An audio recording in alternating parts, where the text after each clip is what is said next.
හංස පියාපාත් නවකතාවේ 3 වෙනි කොටස අරගෙන තමයි ආවේ. ඉතින් ඔයාලා හැමෝම කතාව කියවලා කතාව අවසානයේ ඔයාලගේ අදහස් පහලින් කමෙන්ට් කරගෙන යන්න අමතක කරන්න එපා. තාමත් channel එක subscribe කරලා නැත්නම් channel එක subscribe කරලා කතාවට එකතු වෙන්න කියලා ඔයාලට ආදරෙන් ආරාධනා කරනවා. එහෙනම් කතාවට යමු.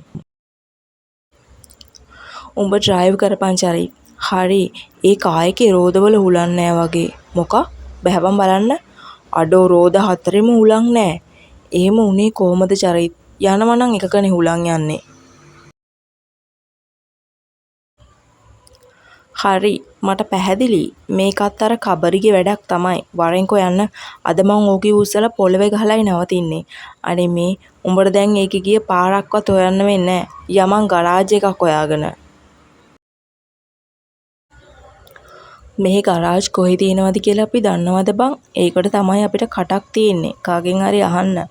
හංසායේ ඉජරිතුයි සෑහෙන කට්ටක් කාලා කායක ගරාජ් එකකට ගෙනින් හදාගත්තා. ආය මට ඕගියව අහුණු දාට ඕක ඉවරයි. හංසනාට ගෙදර ගිහින් තමයි මතක් වුනේ කායකේ තුලන් යවුව නේද කියලා. මොකෝ හංසිය තනියම hina වෙන්නේ. ආච්චි දන්නේ නැනේ මම ආද කරපු වැඩක්. දැනගන්න ඉතින් මට කියන්න ඕනනේ. හංසනා ආච්චිට වෙච්ච දේවල් මුලින් ඉඳන් අගටම කිව්වා. යසයි ඕකුන්ට ඔහොම තමයි ඉන්න ඕන.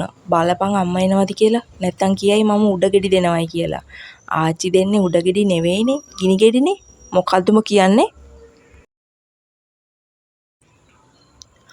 අයියෝ විහිළුවටනේ ආච්චි. හංස ගෙදර ගිහින් අම්මා එක්ක හංසනා ගැන කිව්වේ. හංසනාගේ දෙහි කපන ගමන්. පුතා කියන විදිහට නම් ඒ ළමයා හරිම කටකාර විසේකාර ළමෙක්. මටත් දුවෙක් හිටියනම් හොඳ වෙලාවට මට නංගි කෙනෙක් හිටියේ නැත්තේ. නැත්තම් ඒ කච කචෙත් අහගෙන ඉන්න වෙනවනේ. හංස ඇදට වෙලා ඉද්දී එකපාරම හංසනාව මතක් වෙනවා. මට මොකෝ එකපාරම මේ කොස්සට රිලවිය මතක් වුනේ. මතක් කරන්නම වටින එකේ. හංස නිදා ගන්න කියලා හිතාගෙන ඇස් පියාගත්තා. ඕ ෂිට්. ඒ පාර මේකේ හීනනුත් වද දෙන්න ඇවිත්. ගන්න ඕන අරුවට කෝල් එකක්. හෙලෝ මචං. මොකෝ බං. මචං අර ගියේ පාරේ හීනනුත් ඇවිත් මට වද දෙනවනේ. මොකීද බං? වෙන කවුද යකෝ? අර ගස්ගෙම්බි. එහෙමද? එහෙනම් මචං ඒක ලෙඩක්. මොන ලෙඩක්ද? බලමුකෝ ඉස්සරහට ලෙඩේ දරුණු වෙයිද කියලා. උඹ කියන ගොන් කතා මට තේරෙන්නේ නැහැ. ඉස්සරහට හොඳට තේරෙයි. දැන් ඔළුවේ ඉඳන් පොරවගෙන හොඳට නිදාගනි. හංසනා ජොබ් එකක් හොයාගෙන සංදීප එක්ක රත්නපුරට ගියා. මෙහි ජොබ් එකක් තියෙයිද බං? නැත්නම් අපිට අවිස්සාවෙල්ලට යන්න වෙයිද? අවිස්සාවෙල්ල ගොඩක් දුරයි බං.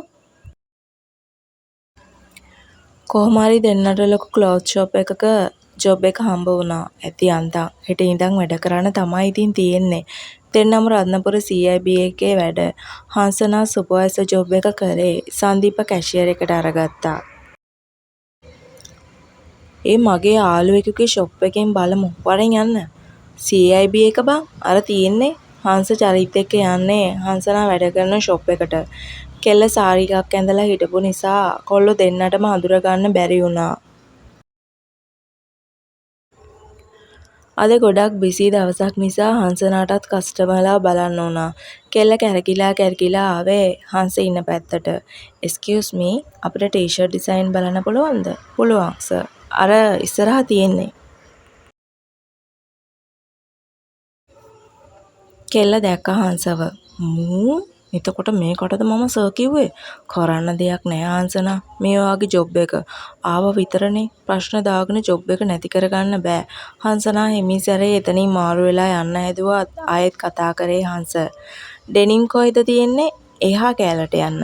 "හංසනා මිස් ටිකක් මෙහෙට එන්නකෝ." "ඔය කරේ හොතඹුවා කෑව මාව." "හංසනා ඒ අර කෙල්ලනේ හංසනා කියන්නේ." "එතකොට අර සාරිය ඇඳගෙන ඉන්නේ හංසනාද?" ඔහොම හිටපන්. කෝබන් දැන් මෙතන හිටියනේ." "ඒකි වෙන්න බෑ චරි. ඒකි නම් මේ වෙද්දී අපි එක ගේම ඉල්ලලා." "ඒකත් ඇත්ත. ඒත් ඉතින් මෙතන බැරි නිසා නෝමල් එකේ හිටියද දන්නේ නෑනේ." "කොහෙටද බං අතුරුදහන් උනේ?" අර ඉන්නේ අනිත් එක." හරි හරි. ඒ බෝම්බේ තමයි ඉඳලා තියෙන්නේ. අර ඉන්නේ යාළුවා කැෂි එකේ කොහෙට හරි වෙලා හැංගිලා ඇති ඕකි. දැන් කොහොමත් රණ්ඩු වෙන්න බෑනේ. අර ඉන්නේ වරෙන්කෝ චරිත්. තමුස මෙතනද වැඩ කරන්නේ? ඔය කටේ හැටියට නම් තමුසට සාරි එක ගැලපෙන්නේ නෑ. අර මාළු විකුණන ගෑනු අය ඉන්නේ. අන්න ඒ වගේ රෙද්දයි හැටි තමයි තමුසට ගැලපෙන්නේ. තමුස ඇඳුම් ගන්න ආවනම් ඇඳුම් අරගෙන පාඩුවේ යනවා. ඒ මොකද පාඩුවේ යන්නේ? තමුස නෝන්ඩි කරලා තමයි යන්නේ. එහෙමද? බලමු එහෙනම් කවුද නෝන්ඩි වෙන්නේ කියලා. හංසනා ඉක්මනට වැඩ කරන කෙනෙක්ට මොනවද කියලා හෙමින් සැරේ එතනින් මාරු වුණා. සර් මේ ඇඳුම් සේරම පිටරෝන් කරලා බලනවද? ඔව්. හරි සර්. එහා පැත්තේ පිටරෝන් රූම් එක. හංස ගත්ත ඇඳුම් එකින් එක ඇඳගෙන ඇවිත් චරිත්ට පෙන්නුවා. ඒ එකම හංසගේ ඇඳුම් ගොඩේ තිබිලා හංස ගෑනු ළමයි අඳින ස්කිනිකකුත් ඇඳගෙන එන්නේ චරිත්ට පෙන්නන්න. ඒ චරියා මේක අලුත් ඩිසයින් එකක් වගේ. බලපංකෝ. මේක මාර සැහැල්ලුයි බං. මොනවද බං ඔබ කරන්නේ? මටත් නෝන්ඩි කරනවනේ. ඇයි බං මොකෝ කේස් එක? සර් ඕක ගෑනු ළමයි අඳින ස්කිනි එකක් නේ. සර්ට වැරදිලා වගේ. එතන වැඩ කරන්න හිටපු ගෑනු ළමයෙක් hina වෙලා කිව්වේ හංසනා දිහා බලන ගමන්.